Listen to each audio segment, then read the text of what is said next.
Welcome back. It is Tuesday, July 1st in the MLB. Our best bets are on the way. As always, it is Austin joined by Logan. Unfortunately, not joined by the Broom. But boy, Logan, did we kind of deserve another three in a sweep? The reads were right there. Great read in the Giants and D-backs first five under. It's only one run scored there. Speaking of one run, that's all that was scored through the first four and a third innings. And then, of course, the Pirates pour on like six in the bottom of the fifth. Can't make that up. Eric Fetty, a disaster class. And then the Orioles team total, they had 3 through 9 innings, but we lose in extras. I mean, if you look at the final box score, you'd see they scored 10, but man, losing in extras and losing the bottom of the fifth when we just needed them to score 3 or fewer, even 4 or fewer, we were going to push. But tough there. The reads still have been really good. Let's try to have another great day, Logan, and bounce back today. It is Dinger Tuesday, and as we kind of teased yesterday, we're doing a big-time giveaway today. So here's what you got to do. Go down below, comment your favorite player to hit a home run. If you want to drop a like too, that would be good for vibes. And we're going to choose 4 random people. And if you're correct tomorrow morning, you have to be correct. We'll give away $25. So $100 giveaway, $25 to 4 different people. Again, only comment one person because we want to pick just one winner. If you comment 2, then we look at the comment. We're like, well, one winner, one loser. Either way, one person to hit a home run. Go comment it down below. Be whoever you want. If you give us some great guy that's never hits home runs and hits one, there's a better chance you probably win instead of the 900 Aaron Judge or Shohei Ohtani's we get. But hey, a winner is a winner. We're going to pick 4 random people tomorrow. But let's dive into the picks today. I will actually have a chalkboard entry posted later on my Twitter at Calling Our Shot. We've been smacking these left and right. Yesterday's, I've just been rolling over the money. We're up to $122. It's been fun. I'll post one later on today. A reminder on Chalkboard. You can sign up using my code COS. They'll give you a 100% deposit match up to $100. And today, they're also tossing out a free square for Yamamoto to get one out. If this was Chase Burns yesterday, well, he barely got that for you, but he still got the one out. And, of course, you can sign up. You'll get that code COS. You'll get that free square for Yamamoto one out. You'll get the deposit match up to $100. Take advantage of that. Again, here are all the states where you will see Chalkboard available. And if it's in your state, sign up. What's it going to cost you? Let's dive into my first pick. We have an over. We're going back to what was the recipe for success. A pitcher prop. We have a first 5 prop. And then we have a full game play. I'll begin with the pitcher prop. We're fading the guy making his return to his former ball club. That's Jeffrey Springs, over 2.5 earned runs, minus 130 on DraftKings. Now, there's 2 ways you could look at a guy making his return. Obviously, where Jeffrey Springs pitched for a long time for the Rays in Tropicana Field. He's making his return back to Tampa, not in Tropicana Field because that stadium's still under reconstruction, but making his return back to a team that gave up on him. Now, there's 2 ways you could look at it. You could say, this guy's going to shove against his team. And that could happen. We've seen that happen before. Eric Fetty, Patrick Corbin, and stuff like that. Or sometimes those guys go in there and the teams have a great game plan because they've literally been pitching, teaching this guy what they wanted to see from him. And then they get rocked. We saw that with Jesus Luzardo return back to Miami. I think he's going to get rocked. And I don't take unders in not in Suter Park. That's where the A's play in Steinbrenner Field. You just don't do it. It's a minor league ballpark. The balls fly and say you get some good weather out in Tampa for the ball to get out of the ballpark. And that's something I could see happening today. Not to mention Jeffrey Springs has been good, but he still gives up some runs. And this is a guy that, if you look at Jacob Lopez yesterday, another lefty against the Rays, they tagged him. And Jeffrey's, 4.3 ERA, solid. He's over last 6 starts, over in 4 of 6. The 2 games he cooked was against the Royals. He gave like 7 hits, only 2 earned runs. And the Guardians, if there's anything we've taught you about the Guardians over the last week, that team sucks against lefties. So I don't even count going up against a Guardians team and pitching well. The teams that he struggled against are all teams that hit the ball well against lefties. Struggled teams like the Blue Jays, teams like the Angels, teams like the Tigers. Well, the Rays are right up there. In June, the Rays, 2nd in batting average, 5th in WRC plus versus lefties. I mean, they've been really good. And at home, those numbers get even better. 6 of the last 9 lefties that faced the Rays gave up 3 or more runs. Bubic gave up 4, but only 2 of them were earned runs. So whatever, nothing you can do there. But Springs, while he's been really good against righties, he's still giving up hard contact. 13 home runs allowed to righties, 8th percentile in ground ball percentage. And look, if you're letting the Rays get the ball in the air, good luck. This is the same dimensions as Yankee Stadium, same dimensions where the ball can fly out of there. It's going to be 85, 90 degrees that first pitch. Springs, when he's faced good offenses that can hit lefties, they've tagged him. Like I said, 6 earned runs to the Jays, 3 to the Tigers, 4 runs to the Angels, or 4 runs to the Twins. And the Angels, I think, hit him for 3 as well. I think this is a really talented Rays team. They'll make him work. I'm taking the earned runs as opposed to maybe like a first 5 team total because they didn't get a lot out of Lopez yesterday. So they had to use some bullpen arms. Didn't get a very taxed bullpen, but again, had to use a couple arms yesterday. I think they could run out Jeffrey Springs in that 6th inning. He could run into some trouble, and I think we could see some runs scored there. So first pick of the day, Jeffrey Springs, the Athletics, over 2.5 earned runs. But Logan, we're throwing it to you. You've been dialed in. You had a couple first 5 picks in a row, but today you got a full game total. Where are we headed? Yeah, so for this one, I'm taking the full game, and it's going to be an over. I'm taking the Brewers and Mets over 8, -120 odds on Bet365 is your best value there. Now, if you're like, Logan, you're playing it at 8, my book has 8.5.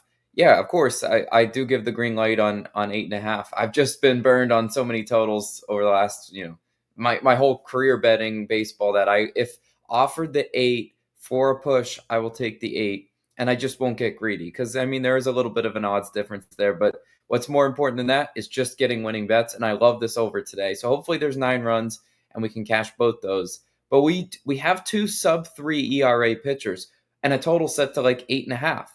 We will see runs today. They don't put that line there for no reason. And especially with these 2 starters though, I don't want to call them frauds because when I call a pitcher a fraud, they'll go out and masterclass me. But I want to say that the numbers do lie a little bit for these 2 pitchers. Let's talk about Clay Holmes, who starts for the Mets.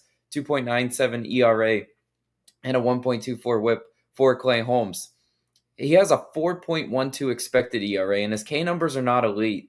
I think Clay Holmes is a prime regression type pitcher candidate, meaning over the course of the rest of the season, we could see that ERA slip back up into maybe the mid threes, where I think it more belongs. That's what the expected numbers tell us. He's 26th percentile in whiff percentage, 38th percentile in K percentage. Look, a lot of his starts, if you just look, he's not elite with the strikeouts. It's just like he's kind of getting lucky on teams grounding out, and if he gets the ground balls working for him today, yes, he might cook.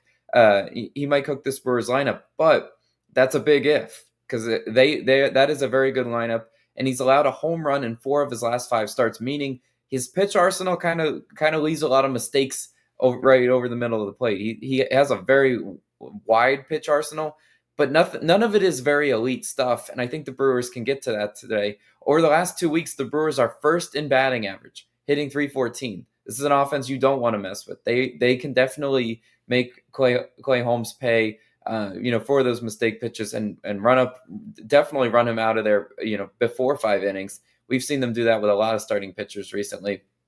I love the Brewers matchup against Clay Holmes today, and I also do like the Mets matchup versus Freddie Peralta, who starts for the Brewers, 2.9 ERA, 1.13 WHIP for Freddie Peralta. Now, Freddie Peralta, fastball Freddie, you got to look at his home road splits because on the road, 4.02 ERA compared to just a 1.76 ERA at home. Good news for us today is he is pitching on the road where he's been shaky most of the season. He's also 30th percentile in barrel percentage, 23rd percentile in ground ball percentage. So again, Freddie Peralta is one of those pitchers. When he's missing location, man, he's getting tagged for extra base hits. I've seen it a lot all throughout his career. And he has allowed a home run in 2 of his last 3 starts as well. Clay Holmes and Freddie Peralta, both good pitchers, I would say, especially ERA-wise, but they do make mistakes and they do allow home runs. And I think we see that today at Citi Field. His most recent start, Peralta allowed 7 hits. The damage against Peralta can actually come just many ways, right? He allowed 7 hits, 3 earned runs off those 7 hits, but the start before that, he only allowed 2 hits, and you'd say, wow, okay, well, he probably had a good start. He still allowed three earned runs. So that's what I'm saying. The damage against Freddie Peralta can be variable. If the Mets get 7 hits on him today, I'm expecting 4+ earned runs. I mean, that's just kind of how it is. I think when you're allowed 7 hits, 3 earned runs is kind of like your best case scenario more often than not.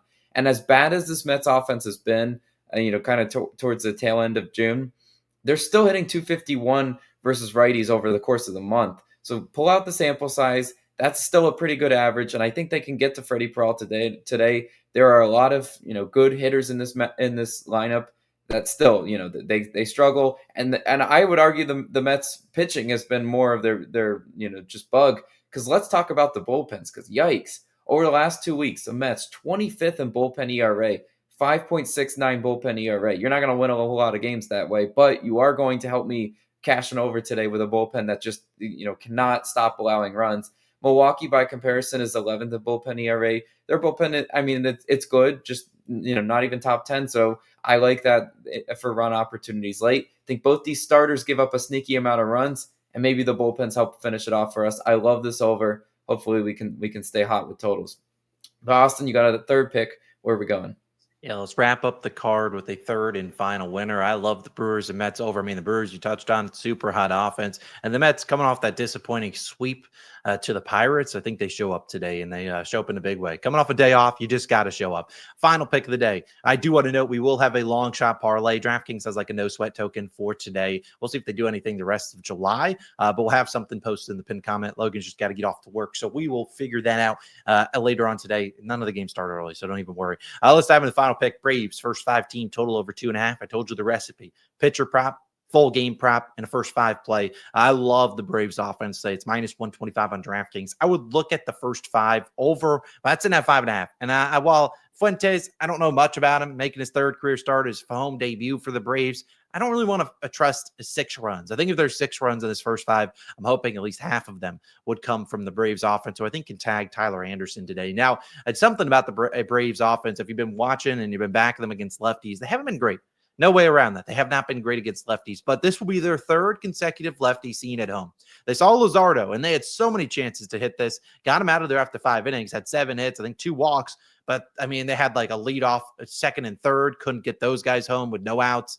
So they've had their chances there, and I think they'll get it done against Tyler Anderson. They didn't do much against Ranger, but having a day off, 3rd straight day seeing a lefty, something's got to give, and they got to get some runs going. I think they can do it today against Tyler Anderson. Now, if you look at Anderson's props, he has a 2.5 juiced earned runs line at like minus 145, minus 150. His outs line's 15.5. And he's struggled on the road for good reason. 6.26 ERA and near 300 batting average allowed on the road, allowing a 315 batting average with runners in scoring position on the road. Something, yeah, we just talked about 2nd and 3rd, no outs, and you can't get those guys home. That's kind of been the Braves' theme this season. But I think they can score against Tyler Anderson. I mean, Anderson, 9th percentile in ground ball percentage. If there's something that's been a problem for the Braves, it's been too many ground balls. You're talking about you get a leadoff guy like Acuna on, boom, instant double play with just a ground ball. You can't avoid that. But Anderson, 9th percentile in ground ball percentage. Why did the Braves struggle against lefties in June? Well, they had the 3rd highest ground ball rate. So again, get the ball in the air, some line drives into the gap, get some doubles, get some guys home. We've seen Anderson struggle in June.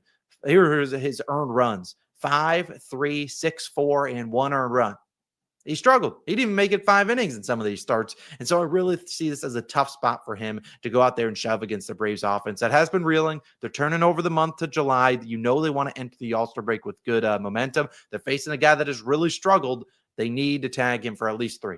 There could be some errors in there. I don't care. We're not taking an earned runs prop here. We're just taking an runs for the Braves. First 5, team total over 2.5. I think they can get it done. That's all we're asking. 3 runs, boom, easy as that. I think Acuna has a great matchup.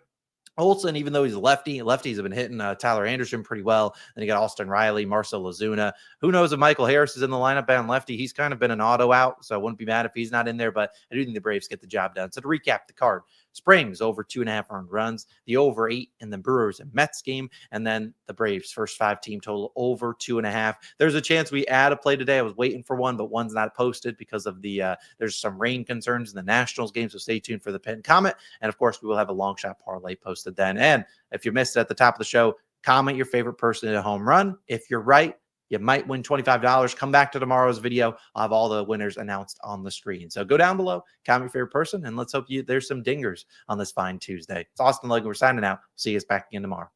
Peace.